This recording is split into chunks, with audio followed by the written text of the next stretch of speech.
होतात. आपल्याला ज्या कामासाठी पाठवले त्या कामापुरतच बोलायचं. आपण फापट पसारा जर लावला तर त्याचा फायदा होत नाही. त्यासाठी एक तुम्हाला बोध कथा सांगतो. एक शेतकरी असतो, त्याला 3 मुलं असतात आणि मग तो शेतकरी परिस्थिती वाईट असते, त्याची सावकाराशी ओळख असते आणि मग तो सावकार काय म्हणतो, मुलांना म्हणतो, धाकट्या मुलाला म्हणतो की त्या सावकाराकडे जा, माझी ओळख आहे, फक्त तू काय कर, फक्त की त्याला 2000 रुपये मी मागितले म्हणून सांग.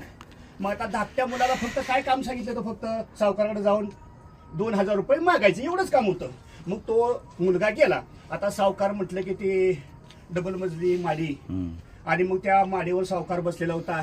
जिना जरा अरुंद होता, वर जाताना लाकडी जिना. आणि मग तो सावकार बसला असताना सावकार फक्त ती कपडे बिपड्या म्हणजे शर्ट अंगावर नव्हता, धोतर बितर होतं, फक्त पोट बीट सुटलेलं होतं, जाडच्या जाड सावकार.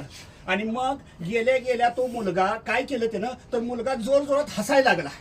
आता काम तर बाजूलाच राहिलं. तो हसायला लागल्यानंतर सावकार म्हटला की तो हसतोयस काय? अहो म्हटलं हसू नाही तर काय करू, तुम्ही इतकं म्हटलं जाड आहे, इतकं जाड आहे, तुम्ही जर मेला तर ह्या जिन्यातनं न्यायचं कसं? मग सावकाराचे जे शिपाई होते त्या शिपाईने त्याला 2 ठोकं टाकलं आणि हाकलून दिला. आता हाकलून दिल्यानंतर तो मुलगा घरी गेला. वडील म्हटलं पैसे आणले असतील. अहो कसलं आणलं? म्हटलं मला त्या सावकारानं मारलं. का मारलं तर ती सगळं सांगितलं की मी असं असं म्हणलं. आता तू नालाय काय म्हणली. मग आता कुणाला नंबर आला? दुसरा मुलगा. आता दुसरा मुलगा गेल्यानंतर तो सावकाराने गेला आणि म्हणला अहो ते आमचा धाकटा मुलगा आलता, भाऊ आलता, तुम्ही काय पैसे त्याला दिले नाहीत? तो ते म्हणणार कसं देईल? म्हणला आला इथं हसायला लागला आणि म्हणायला लागला की तुम्ही सावकार इतकं जाण आहे की ह्या जिन्यातनं न्यायचं कसं? आमच्या धाकट्या भावाला म्हटलं अक्कलच नाही. म्हटलं साधी गोष्ट आहे, म्हटलं हातपाय तोडायचा आणि घेऊन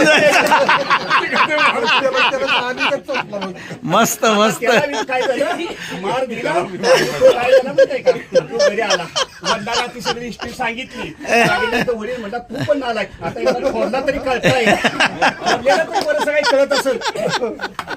मग त्या थोरल्या मुलाला पाठवलं. मग थोरला मुलगा गेला. थोरला मुलगा गेल्यानंतर अहो म्हणजे माझे 2 भाऊ आले होते आणि तुम्ही पैसे दिले नाहीत. अरे म्हटला धाकटा तुझा तो भाव आला होता, तो म्हणतो हसायला लागला आणि म्हणला तुम्ही मेला तर ह्या जिन्यातनं न्यायचं कसं?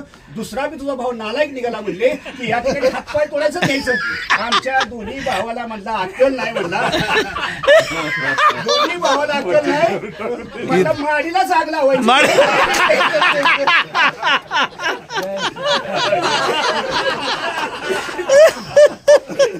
वाह